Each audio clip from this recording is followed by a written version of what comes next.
Thunderstorms and extreme heat holding strong. Our next weather alert continues as temps stay toasty. Good evening, everyone. I'm Gio Insignares. And I'm Hunter Sowards. Welcome into Kcal News at 8, streaming live on CBS News Los Angeles. We're going to begin with this. New developments in the search for a missing 7-month-old in the Inland Empire. Searchers, including the baby's father, were in Moreno Valley this afternoon trying to find the remains of Emmanuel Haro. And they ended the search without finding anything. The latest twist in a case that's concerned people across the country. A major turn in the search for a missing baby in the Inland Empire. The father of Emmanuel Haro standing next to deputies in a prison jumpsuit looking for the possible remains of his son.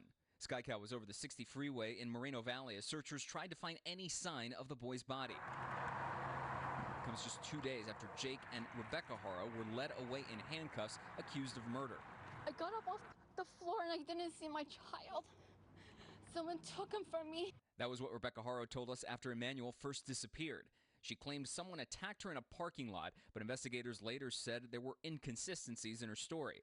In a jailhouse interview today, she insisted that Emmanuel was kidnapped, telling a reporter for the Press Enterprise that she will not give up on her baby. I didn't really believe it. Just from the get-go, the mom, just you could tell. Community members have been holding vigils for the little boy, hoping for a miracle, but worried about the worst. I love that everybody's here and able to be his voice because he don't have one.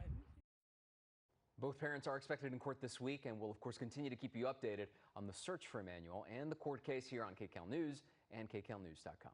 Well, police in Pico Rivera are looking for the gunman who killed a 13-year-old boy outside of a gas station. It happened at around 11:45 last night at a 76 gas station on Whittier Boulevard. Homicide detectives say the 13-year-old had family working there, and he would often wait outside until the end of their shift. Detectives say there wasn't an argument or even a robbery, and there doesn't appear to be any reason for this shooting. And this is the second deadly shooting at a gas station in Pico Rivera in less than a week. The first happened Thursday night near a Shell station about 2 miles away. A man was shot and died after being taken to the hospital, but detectives don't believe the two shootings are related. And 2 children taken from their foster home in the Westlake District have been found safe. According to LAPD, 2 young brothers were taken by their biological mother, who did not have custody of them. California Highway Patrol issued an Amber Alert on Thursday for the 2 boys. We learned today that police in Las Vegas spotted the car this weekend and found the boys. The LAPD says they're in good health and will be reunited with their foster parents. All right, let's turn now to our next weather alert. Still in effect for the heat, and now we're seeing even some pop-up thunderstorms throughout the day. Kcal News meteorologist Olga Spina is here now with our next weather forecast. Hi, Olga. Hi, Gio and Hunter. We are looking at quite the activity. We've had an increase in humidity and some thunderstorm activity, some showers for especially mountains and deserts. So this is our 3-hour loop. Things are kind of calming down a little bit, but we did, of course, have that activity today, and we could see some more pop-up thunderstorms as we head into the coming days. So this is still going to continue, this next weather alert through today. That includes valleys, inland empire, deserts, and mountains, as temperatures today were still well into the 90s and still some triple digits. The extreme heat warning continues still through tonight for a lot of our inland spots. We have that extreme heat warning as well as the heat advisory for LA and Ventura. Again, for those very hot temperatures, we've had increased fire danger. And heading into tomorrow, still another hot one, still 100s for the inland empire and the high desert, upper 90s in the valleys, upper 80s for LAOC Metro, and upper 70s from the beaches into the mountains. You'll notice those higher elevations, and also the inland empire looking at that chance for getting some showers and even some lightning strikes as we had today. So we'll take a look at our futurecast, and I'm also tracking a bit of a cool down in the extended forecast in just a few minutes. All right, we'll check back in with you then. Olga, thank you. Police in Beaumont say they are looking into a video of animal control officer and how he handled a dog. And we do want to warn you, you may find the video disturbing. In the video, you can see the officer lift up the dog with a long pole and toss him into the back of the truck. The woman who took the video says the officer was being verbally and physically aggressive with the dog and people nearby. In an Instagram post this weekend, the Beaumont Police Department said they are aware of the video and, quote, to ensure our staff are handling these calls in a manner consistent with our values, we will be completing a professional standards investigation into this incident. Well, professional boxer Julio Cesar Chavez Jr. has been released from a Mexican prison after being deported from LA last week. The 39-year-old boxer was released on the condition that he must stay in Mexico. Chavez, you'll remember, was arrested back in July in Studio City on suspicion of being associated with the Sinaloa cartel and had an arrest warrant for weapons trafficking. Chavez Jr. and his family have denied the accusations. Happening now, some National Guard troops patrolling the nation's capital have started carrying guns. A statement from the Joint Task Force D.C. says soldiers will be able to carry their service-issued weapons, including M17 pistols or M4 rifles. The statement also says that use of force should be used, quote, only as a last resort and solely in response to an imminent threat of death or serious bodily harm. Before now, National Guard troops were unarmed, helping with safety patrols and crowd control. Meantime, President Trump arrived at his Virginia golf course today after suggesting he could send federal troops to Baltimore to clean up crime, with Republicans showing their support on Face the Nation. I'd rather all of the above.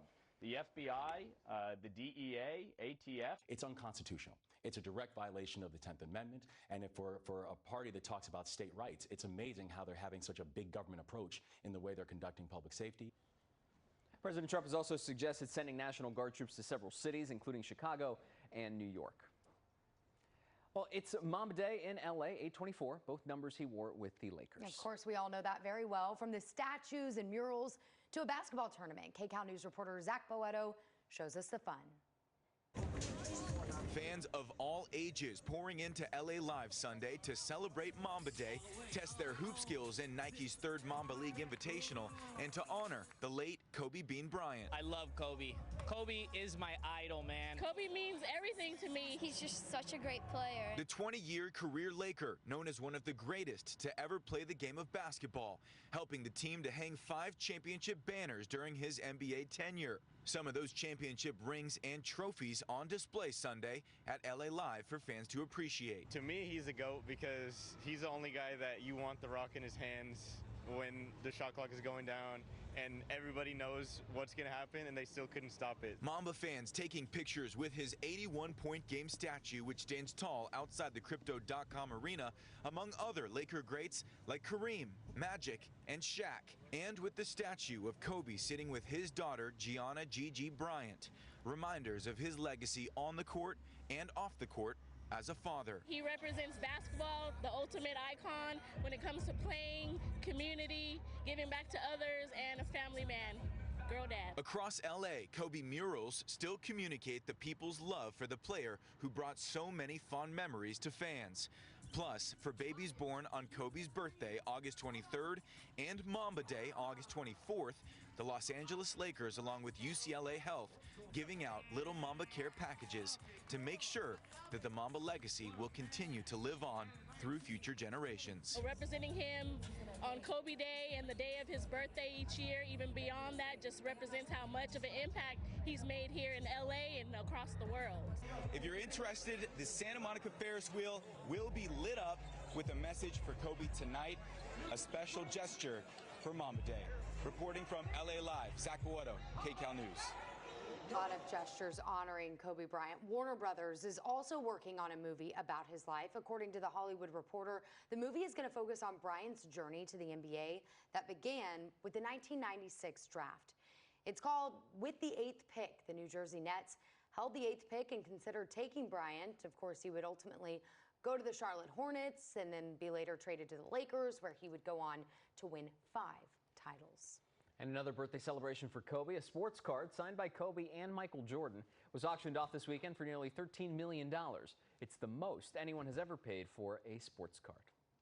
Ahead for you at 8, wildfires in Northern California burning hot and fast. Meanwhile, East Coast communities are struggling after Hurricane Erin. The severe weather across the country, we're tracking it. And a light at the end of the tunnel for construction on the 405. How long?